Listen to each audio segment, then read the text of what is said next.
بسم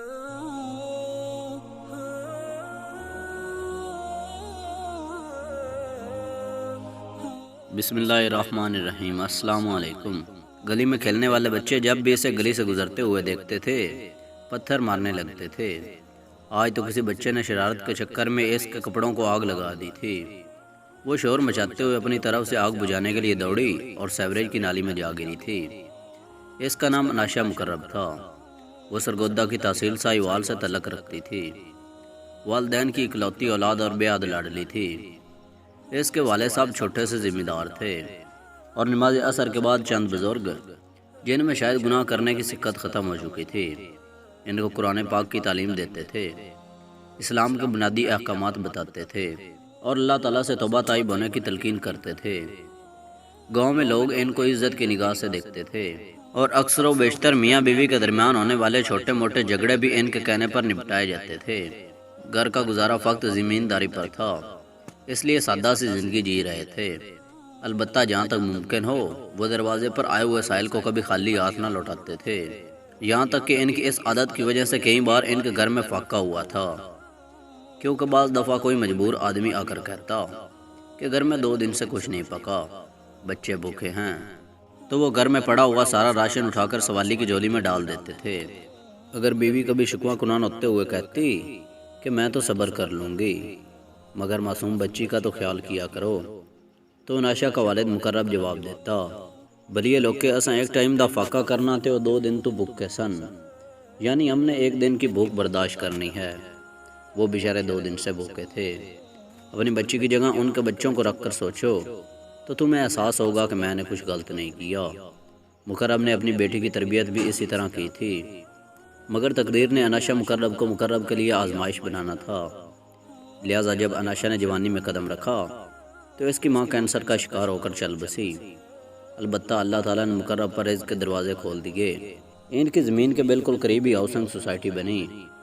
اسی housing society کو انہوں نے مہنگے داموں زمین بیچ کر شہر میں مارکیٹ خرید لی۔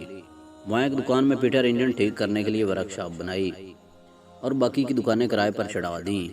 رزق چھپڑ پھاڑ کر برسنے لگا تو مقرب بھی اللہ تعالیٰ کی مخلوق پر کھلے دل سے خرچ کرنے لگا۔ بیٹی کو اچھی تعلیم دلوانے کے لیے شہر کے بہترین کالج میں داخلہ دلوایا، مگر اناشا نے کالج میں غلط لڑکیوں کی صحبت اختیار کر لی اور ان کی طرح غیر محرم لڑکے فاض ضیاء سے محبت کے نام پر تعلقات استور کر لیے۔ جب لڑکے کو اناشا کے اکلوتے ہونے اور والد کا اتنا بڑا کاروبار ہونے کا پتہ چلا تو اس کے ہاتھوں گویا سونے کا انڈا دینے والی مرغی لگ گئی۔ اس نے دونوں ہاتھوں سے اناشا کو لوٹنا شروع کر دیا اور ساتھ ساتھ محبت کے نام پر اس کا جسم بھی نوچنے لگا۔ جب فاض ضیاء کو لگا کہ اناشا مقرب پر اس کی گرفت مضبوط ہو چکی ہے، آج اناشا مقرب کو اگر اپنے محبوب فاض ضیاء اور اپنے باپ مقرب میں سے کسی ایک کو چننا پڑے تو وہ یقیناً اپنے محبوب کو چنے گی۔ تو اس نے اناشا مقرب کو شادی کی پیشکش کرتے ہوئے گھر بات کرنے کا کہا۔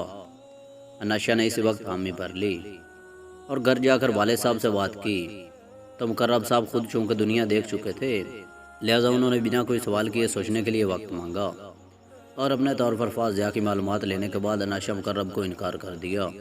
اناشا مقرب جو کہ فاض ضیاء کی محبت میں پور ڈوب چکی تھی، وہ اپنے سگے باپ سے غیر محرم کی محبت کی خاطر الجھ پڑی، مگر پھر بھی مقرب صاحب نے فیصلہ نہ بدلا تو اناشا نے اپنے محبوب کو بھی اپنے والد صاحب کا فیصلہ سنا دیا۔ فاض نے اناشا کے دل کو مونے کے لیے اسے محبت کے واسطے قسمیں دینا شروع کر دیا اور بتایا کہ میں تمہارے بنا نہیں رہ سکتا، اور ساتھ اناشا مقرب کو اس کے باپ کے خلاف کرنا شروع کر دیا۔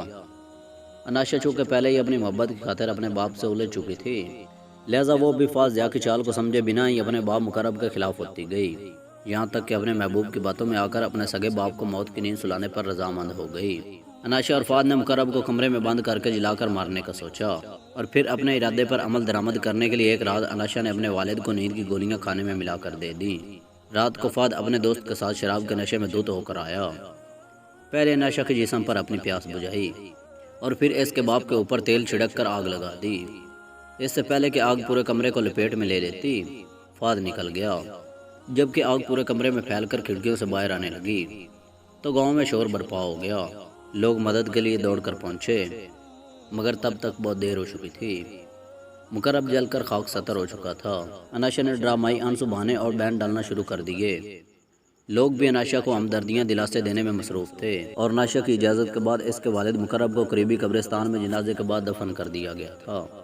شروع کے کچھ دن گاؤں کی عورتیں اناشا کے پاس رکیں اور اناشا سے مستقبل کی زندگی کے بارے میں پوچھا، تو اناشا نے فاض ضیاء کے بارے میں بتاتے ہوئے جھوٹ بولا کہ اس کے والد نے اس کا رشتہ فاض ضیاء سے طے کر دیا ہے۔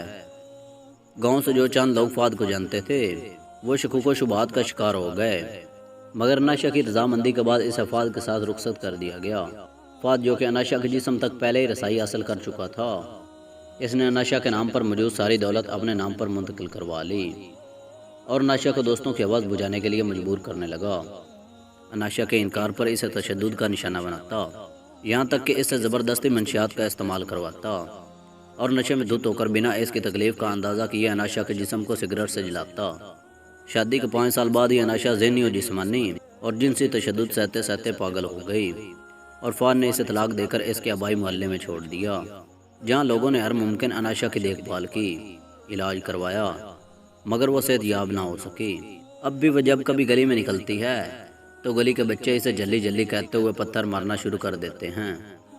اگر گلی میں کوئی بزرگ سامنے ہو تو وہ بچوں کو جھڑک کر منع کرتا ہے، ورنہ بچے تب تک اناشا مقرب کو پتھر مارتے رہتے ہیں جب تک وہ دوڑ کر کسی قریبی گھر میں پناہ نہ لے لے۔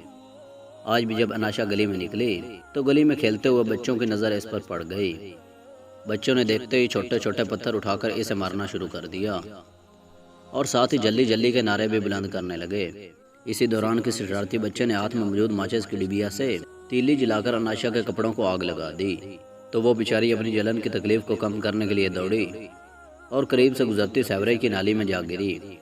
اناشا کی چیخ و پکار سن کر گلی کے کچھ مرد باہر نکلے، بچوں کو ڈانٹا اور عورتوں کو کہہ کر اناشا کو قریبی گھر میں منتقل کرنے کے بعد اس کے زخموں پر مرہم لگوائے اور ایک بار پھر سے سر جوڑ کر بیٹھے سوچنے لگے کہ کس طرح اناشا کی جان ان بچوں کے عذاب سے محفوظ رہ سکتی ہے۔